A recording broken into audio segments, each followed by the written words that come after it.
So I want to get a little sciencey with crystals. There are 8 mineral classes, and I just want to focus on one of the mineral classes for now, which is carbonates. Carbonates are commonly found near the surface crust of the earth, and they contain carbon, oxygen, and a metallic element. Many of the specimen in this class are trigonal in structure, and this is a varied class, and typical carbonates are transparent and lightly colored, except where there's a metal such as lead, copper, manganese, and iron present. This is a varied class, and typical carbonates are transparent and lightly colored, except where there's metal such as lead, copper, manganese, or iron present. And the specimen I've chosen to represent this class are pink Mangano Calcite, Malachite, and Rhodochrosite. And for their similarities, they all relate to the element of fire. Fire strengthens and balances the energy chakras, and it also connects with the heart center. And they're similar in hardness on the Mohs scale. Calcite is 3, while malachite and rhodochrosite are 3.5 to 4.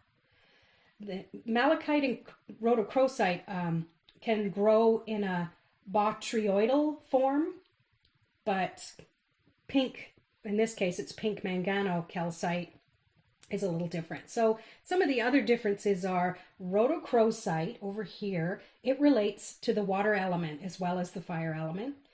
Water connects to the emotional energy, and it also governs the circulatory and lymphatic systems and the other fluids of the body. And in addition to the heart chakra, malachite and rhodochrosite relate to the solar plexus. And another difference is the streak test, which is used to identify a mineral. The streak is the color of the powder that a mineral, when it's rubbed across a tile of unglazed porcelain, it leaves a specific streak. So with the Mangano Calcite and the rhodochrosite, the streak is white. With the malachite, it's green, and it's probably because of the copper content. So I'm going to talk about each one separately to give a little more information. So here's a beautiful specimen of pink Mangano Calcite. And I chose this one just because it's a lot different than the other calcites that you probably have seen. As you can see, this one is opaque, where a lot of them are translucent or transparent. So the chemistry behind this one, it's calcium carbonate. It has a hardness of 3. Its luster is considered silky. And the system of it is hexagonal when the pattern of the crystals on the microscopic level. So also the specific gravity, and this is used for crystal identification and is a way to measure the relative density of a crystal. So the number, in this case 2.71, indicates how much heavier this is compared to an equal volume of water. The crystal habit, which is the characteristic external shape, calcite has many varieties of crystal form, and this particular type of calcite is only found in massive form, so there's no distinguishing crystals. And the presence of manganese gives it this pink color, hence the name Mangano Calcite. So some of the attributes for this crystal is it encourages unconditional love and promotes empathy toward others. It's calming, and it gently helps to heal issues of the heart chakra.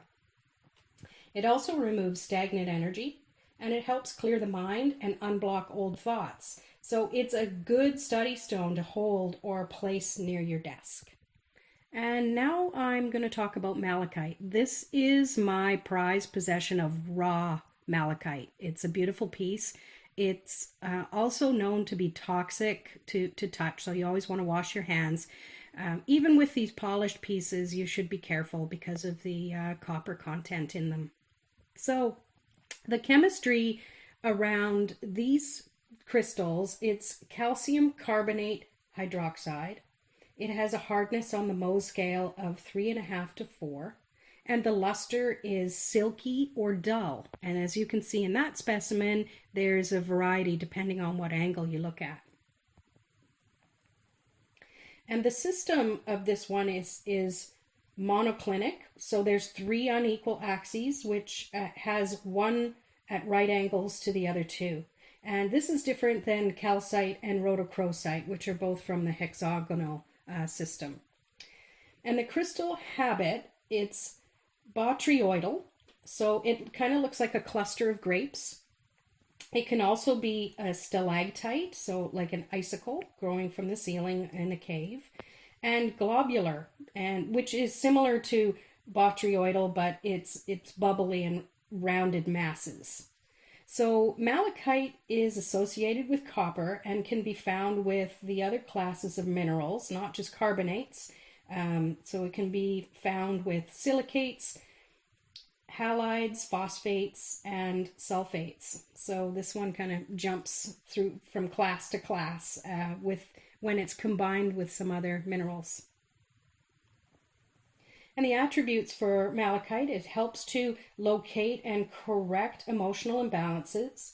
It's soothing and helps boost confidence. So that's your solar plexus energy. And it also helps to protect and heal the heart center. It's a powerful energy conductor which removes negative energies and unblocks your spiritual path, which relates to the ego self of the solar plexus. And the final crystal I want to talk about is rhodochrosite. I just have these small tumbled pieces, but you can often find it in bigger slabs. So the chemistry for rhodochrosite is manganese carbonate. So the manganese is telltale in the pink color, especially in this one. It has a hardness of 3.5 to 4 on the Mohs scale, just like malachite. And its luster is vitreous, so it's glass-like, as you can see, it's very shiny. But it also can be resinous, so it can be honey-like in appearance. Not the color of honey, but just how, the luster of honey, if you will. So the system it belongs to is trigonal, which is part of the hexagonal crystal family, just like the calcite was. And the crystal habit of this, the pink and white banding is common in tumbled stones from a massive form. But it also can be found as a botryoidal and globular. It can be stalactite, like icicles on the ceiling of a cave. It can come in layers. It can also be nodular, which is concentrically grown around a center. And so when you cut it you can see the concentric shape inside. And it's also granular and vein-filling habits that it can grow into. So the attributes for this, it works with emotional healing, self-love, compassion, as well as to boost self-confidence and empowerment. And that's where the solar plexus energy comes in. But it's definitely got a lot of energy for the heart center, especially just the color itself. Rhodochrosite can release tension caused by anxiety and pain or even anger. And it can relieve energetic disturbances in the energy field caused by trauma. Just a little bit about all of these crystals. And yeah, I hope you find it interesting. Thanks for watching.